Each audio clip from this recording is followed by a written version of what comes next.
coming back to another person who also works in energy. What is it, Hari, that you feel about energy, and why energy, and what is energy? What is it that you conserve in energy? Can we hear from you your experience? Yeah. And I know you have gone through a lot and picked yourself up and come back. So do tell us Yeah. how So, that. before I get to that question on a lighter note, it's interesting to see that somebody in business has a really good work-life balance, and somebody who's working in a salaried job has zero work-life balance. So it's just absolutely incredible. And also relating to what Tarun said, passion was driving him to do 24/7. In my case, procrastination is what makes me be connected 24 by 7 because I never seem to be away from my devices. I'm always behind my work. So it went in the reverse order. People who have their life sorted, and then it came to a person who struggled with life. But it's good to be a part of this conversation because I came in contact with Pratibha ji at a time when I was going through a very difficult part of my life, and she really helped me through my struggles at that time. Uh, Not that I'm fully out of it, I continue to struggle with things, but I think it was an important point because I hit a real low, and that phase when I was in touch with Pratibha ji really helped. So just very quickly about my work, uh, I've been working in the energy sector for all my life, an engineer, business degree. Uh, I think I had a significant shift in my career path around 2010 or so. No, actually 2005. So till then, my focus was more in the traditional corporate sector. And around 2005, I came in contact with a really inspirational individual who pulled me into the other side. And since then, my work has been more focused in the development sector. Uh, I work closer to the ground, like Renu said in the beginning, for the initial part of my life. Then I moved to Delhi, and a lot of my friends actually laugh at me because I'm the Delhi crowd who talks about things happening on the ground without really understanding what's going on the ground. So more closer to looking at the government end, the policy end, the financing end of the work around the development sector. Uh, so the initial part of my work was actually focused around looking at energy access in rural areas. What are the business models that help drive access on the ground? What are the policy issues? What are the financing issues? How do you create enterprise-based solutions? What is energy? I mean, Okay, so basically, there out of what Pratibha ji talks about, your internal energy, this is basic practical energy. So in rural areas, people didn't have access to electricity, people didn't have access to clean cooking solutions, and we were trying to see how we can change that. Uh, then more recently, I have made a little bit of a switch, and I'm now looking at the larger issues around climate change and how do we change both in terms of our consumption as well as production? How do we move towards cleaner source of energy? Because if we don't, at least the prediction is that we will no longer be there. The Earth will probably survive, but human race will probably not survive. And a good example of that, if you see Delhi hit 48 degrees, an airport in Iran actually had a temperature equivalent to 66 degrees at the airport it was measured. So our behavior, our consumption patterns are driving climate, and a lot of the work that we do is to see how we can move away from that and move towards sustainable production and consumption, which will hopefully help us keep the temperature below 1.5 degrees and therefore ensure that 50 years down the line, our children will still have a habitable planet to live in. Uh, So, but that's more about the work. So, when I talk to people about the way my life has evolved and my work career has evolved, it's easy to weave a story which says, "Oh, it was all very less land." But I think I was just basically one of those ships in rough seas which kept deviating here and there and here and there. And I think my life is still work in progress. And a lot of the challenges that I probably went through about 10 years ago when I came to Pratibha was driven by that. In terms of not necessarily understanding what I'm doing, what is that purpose in life, why are we here? And these are questions that I continue to grapple with. And yeah, I wish I could get good sleep every night like he does. I'm still aiming for that. Okay. So just wanted to understand also the energy, like energy is one, right? Whether it is the physical form that you're seeing it, even what you explained in the diagram, it's about energy, right? Energy of the spirit, energy of the mind, energy of the body. So it is all different forms, but it's all energy. So when we talk of pollution, when we talk of heating of the planet and conserving energy, aren't we talking about the same energy? I mean, yeah. So the misnomer here, what you see outside is coming from what is happening inside.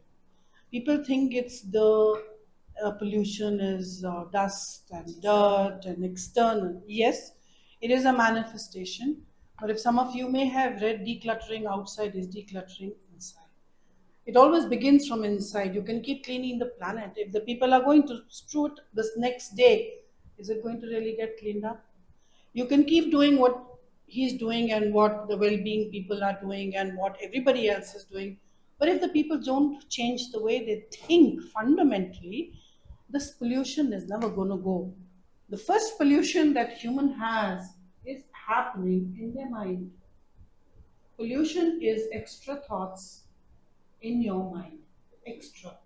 Now extra thoughts, how do they come? Extra thoughts come. So it's like you meet one person today and he spoke the things that you understood.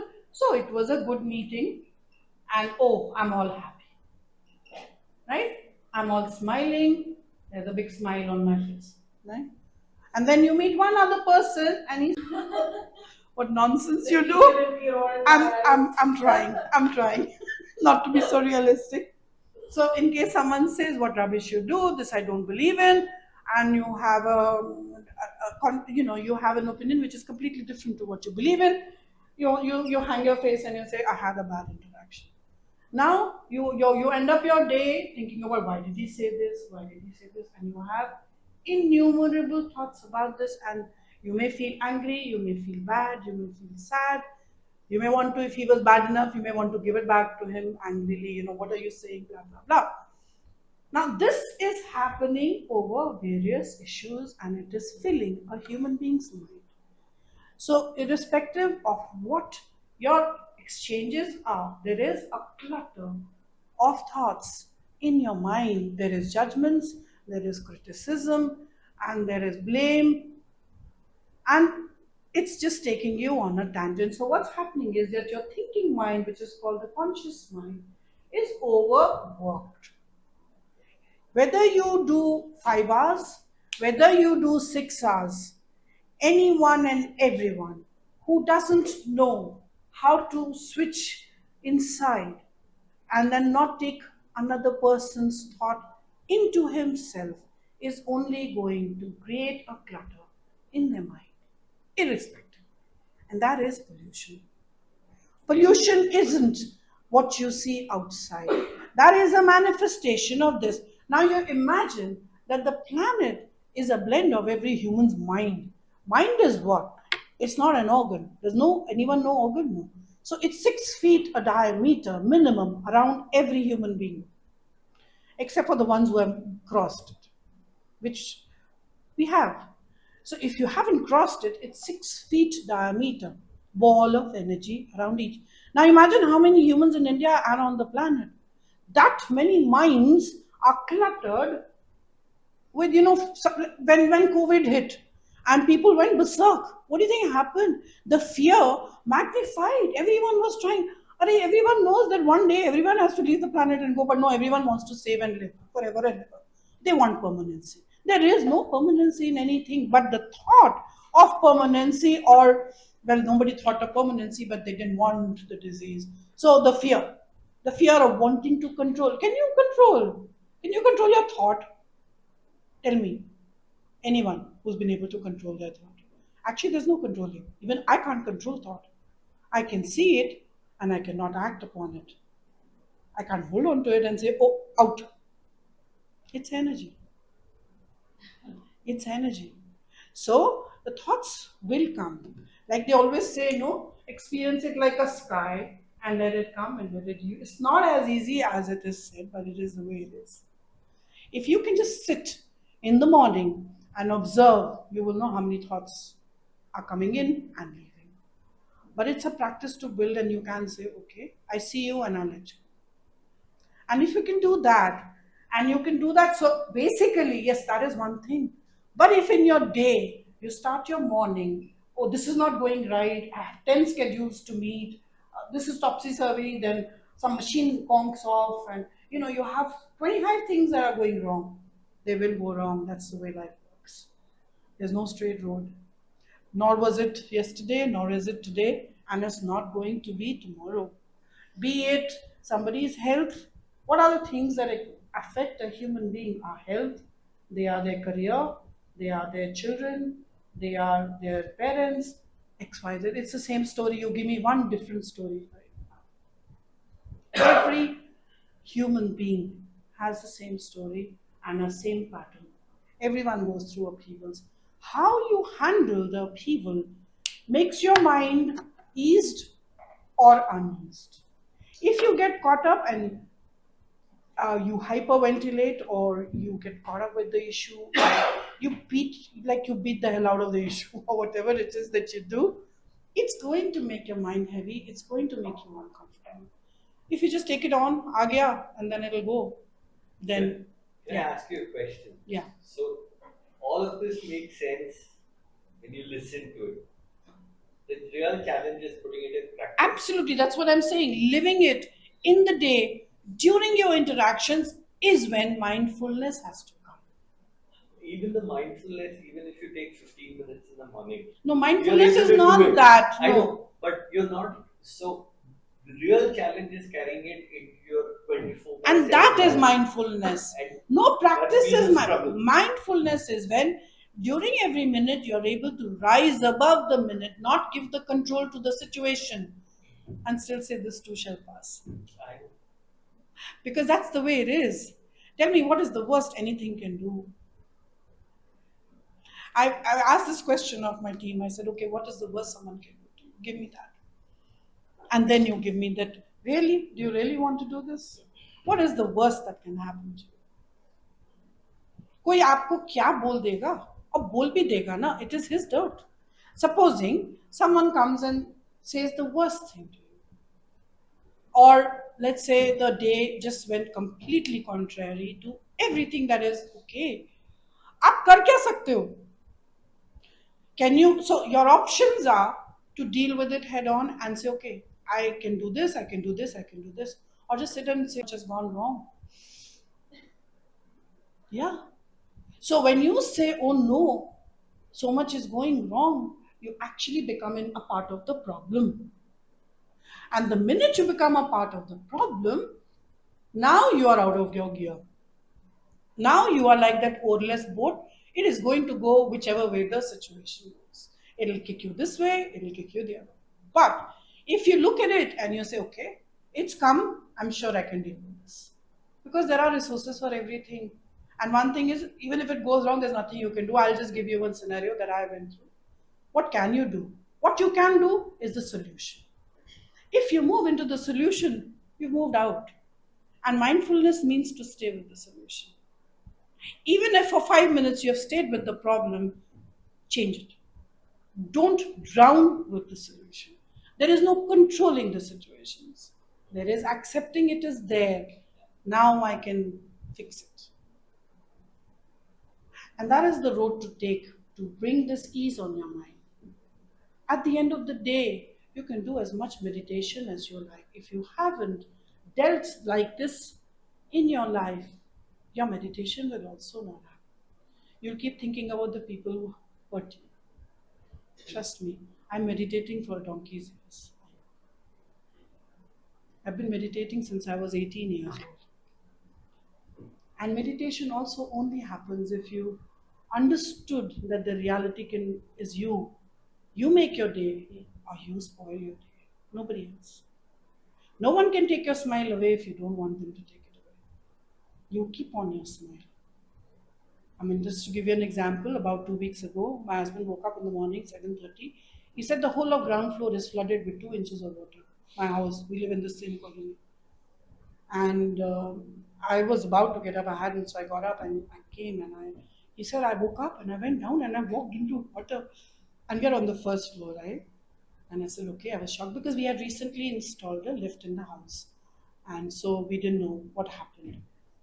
So I came down and looked at everything, and I immediately knew that the drain was blocked and it had packed into the house. So I immediately called up the gate and I got the people, and they were able to drain it out. But the problem was that it wasn't draining into the kitchen where it should go, because there was always an issue there that the slope was not draining the water. So it was, the drain was higher than the level, so we have to bail it out. So we got people to bail it out. The carpets drowned, everything got water in it. But well, that was it. And we just did one thing to the next, so there was no panic. There was a little bit of extra physical work, and we got everything sorted. Some things didn't work, they got sorted, carpets got dry cleaned. Nobody lost their peace. Everything rolled back. By the end of the day, the sofas that were wet had dried, heater was put. So we did what we could. Now the thing is, I could have also screamed and terror and cried and sat outside and waited for someone to come and clear everything. But no, you just get into it, you get your staff, you call the people from the colony, you do what you do. That is how you remain sane. Otherwise, it's not fun to walk into a house with flood inside, with water inside the house. I mean, literally, from the drawing room, the dame was taking a wiper and just, luckily we are on the ground, like it's a villa, right? So you can bail the water out. So she could, with the wiper, put the water out. But it was an exercise which took us some time. Now, the thing is, there are many such incidents in life. This is just one. If we remain focused on what to do, then this crowding will not happen, because you'll be so involved in cleaning up what's come your way. And that's what life is. It's actually escape to say, oh no, what am I going to do next? Isn't it?